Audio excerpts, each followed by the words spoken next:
Namaskaram, Bhagavad Gita, 6th chapter, 20th sloka. In 20th sloka, Bhagavan says, when the mind, restrained from material activities, becomes still by the practice of yoga, then the yogi is able to behold the soul through the purified mind, and he rejoices in the inner joy. Bhagavan presented the process of meditation. He explained the process of meditation and how to attain perfection in the previous slokas. And in this sloka, he reveals the results of such endeavors. When mind is purified, we can distinct self, that is Atma, from body, mind and intellect. We do not associate Atma with mind and body and intellect when the mind is pure. How do we attain that stage?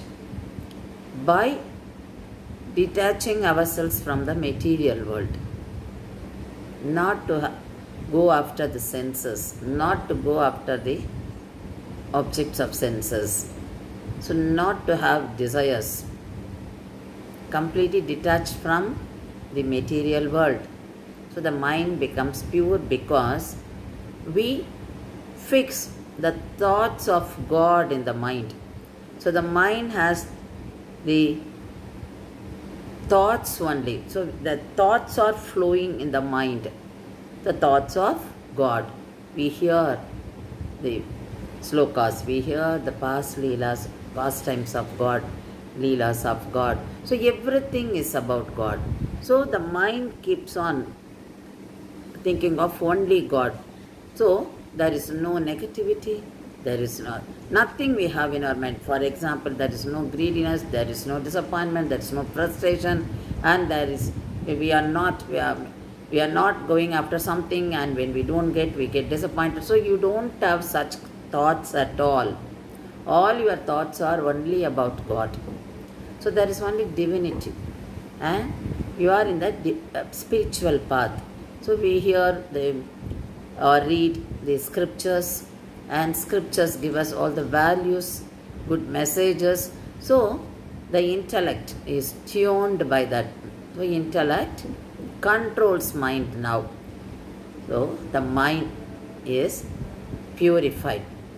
So when mind is purified, we know we are Atma, not Degam, not body. We are Atma. So that is fixed in our mind. So it is like when water in our water tank is not clear, we add alum and you find the impurities or dissolved. So you find the water turns to be clear. This is how. When we add thoughts of God, when we fix thoughts of God in our mind, only God in different forms, different rupas, different names, we chant mantras, then the mind is clear. Mind is pure with the thoughts of God. Because we are not adding up any impurities in it. Everything is completely wiped off. Because we are detached from material world. So we have only thoughts of God. So the mind is purified. And the soul. So when mind is pure, soul is directly perceived. So how do we perceive? Only through realization. So we know what is Atma, and we realize Atma and Paramatma. So our perception of soul is from a right angle, right point of view, because the mind is pure. So we understand that. We realize. While understanding, we realize what is Atma. So the knowledge becomes deeper within ourselves. So our journey is inward now. So the satisfaction we get is from within. It is not from outside.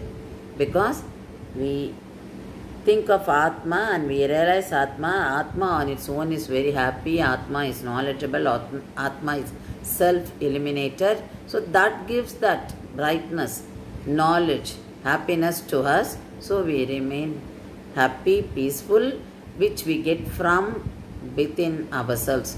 So the perceptions. And Purushartham. Purushartham is what you want to attain. So here, why do we do meditation?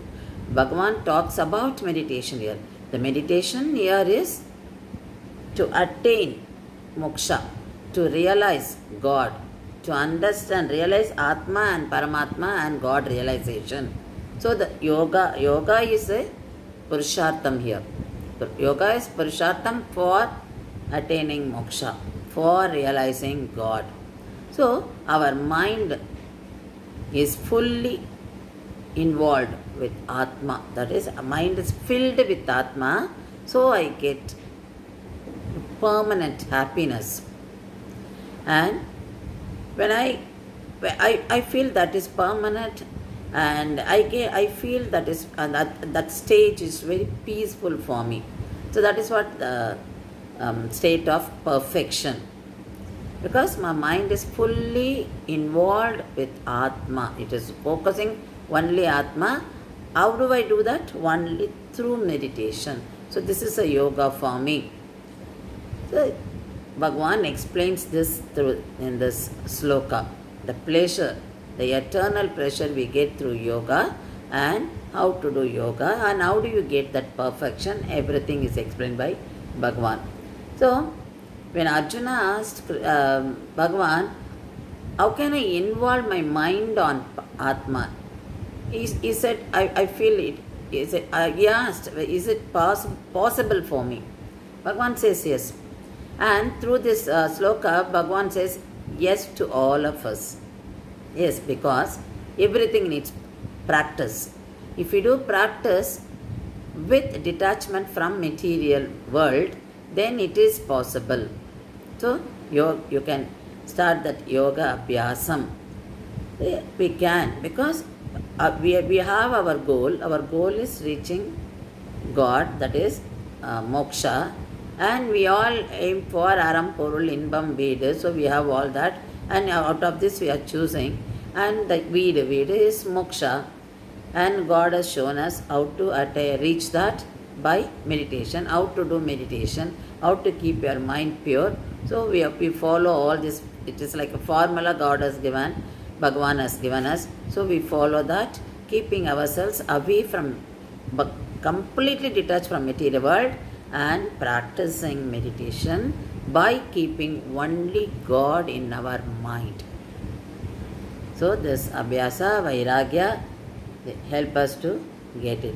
So it is like, so when we get pleasure from material world, it is not permanent. So it is like we have an inverter at home. So when the main supply power plant is off, we use inverter. So the inverter helps us to get to burn work, tube light, fan and everything. But we are not getting all the gadgets worked with the help of inverter. So it is limited. If we get the supply from power plant, we get unlimited power. So it is like when we get pleasure from happiness from Atma, it is unlimited. That happiness is unlimited. Whereas when you feel that you are getting pleasure from material world, that is limited. So and it is not limited as well as it is not permanent. So we should realize that how Atma, keeping mind on Atma gives us permanent pleasure. So these are the simple examples to understand how God has given us very important resource to supply happiness, that is Atma. We have to realize that, so which is self-illuminated, which is knowledgeable, which is bright on its own. So it spreads the knowledge, it spreads that light on us. So we realize everything. So with the Atma, with the Atma Jnanam only, we can realize all that. So what to do for that? Do meditation, to meditation on God, to meditation on Atma and Paramatma, and go in the path of spiritual path and learn only the spiritual text and fix God on your mind. So these are the steps to understand this. So our journey is inward now. So that strengthens our intellect, because we keep hearing and reading the divine text and listening to Upanyasam. So we get that Viveka, we develop that Viveka. So with that Viveka, what happens? Our intellect gets settled with divine knowledge. So it gets strengthened, intellect gets strengthened, and we feel we are Atma. So that is fixed in our mind. We are Atma. I am not body, I am Degam. So we are associating ourselves with Atma. So when you get that, we understand the meanings of Chit, Achit, Paramatma. So body, and which is perishable, Jivatma, Atma, which is eternal, and Paramatma, who is supreme and governing, who is a creator and who is a conductor, and everything is as per his will. So we should realize that so meditation is the tool. Meditation is an activity through which we realize Atma and Paramatma. This is what explained by Bhagavan in this sloka. So we realize how powerful the meditation is, because there were so many saints, rishis lived in our country, and if we read our Puranas, we find how rishis were powerful out of the meditation, because they forget themselves. They don't even remember where they are, what they were doing.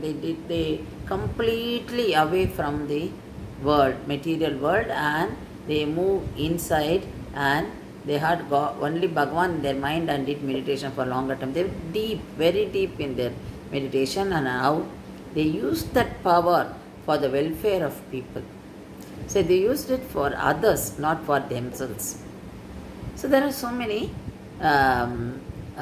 saints we can refer from Bhagavata Puranam.